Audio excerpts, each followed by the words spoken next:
వారికి ఇంకొకటి కూడా తెలుసు, రేవంత్ రెడ్డికి తెలియదని కాదు, భద్రాచలానికి ముప్పు అని మాట్లాడాడు. భద్రాచలానికి ముప్పు ఎక్కడి నుంచి ఉండదు నిజానికి? భద్రాచలానికి ముప్పు అంటే ఏమైనా ఉంది అంటే పోలవరంతో ఉంది.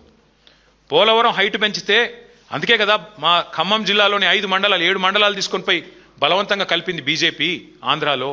పోలవరం ముప్పు కోసమే కదా మా భద్రాచలం కాన్స్టిట్యున్సీలో, పక్కనున్న అశ్వరావుపేట కాన్స్టిట్యున్సీలో తీసుకొని పోయి ఆ మండలాలని 7 మండలాలు కలుపుకున్న మాట వాస్తవం కాదా? నీకు తెలియదా? నువ్వు గట్టిగా పోలవరం గురించి మాట్లాడితే గురువు గారికి కోపం వస్తుందనా?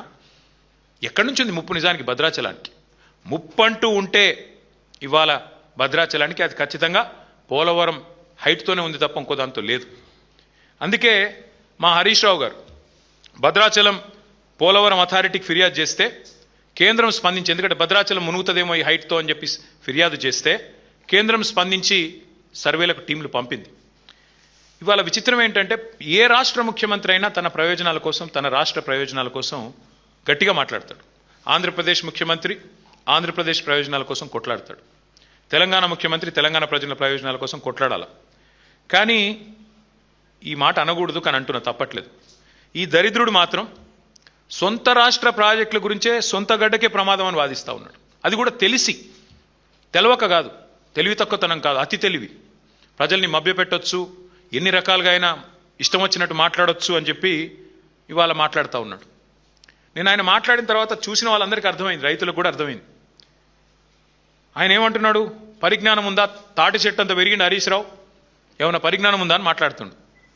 నేను అంటున్నా రేవంత్ రెడ్డి గారిని, పరిజ్ఞానం ఎవరిదో, మిడిమిడి జ్ఞానం ఎవరిదో మరి అందరికీ అర్థమైంది ఇప్పటికే.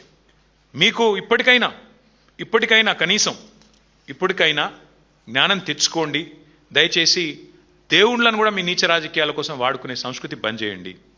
మీరు ఎన్నికల ముందు కూడా చేశారు ఇదే పని.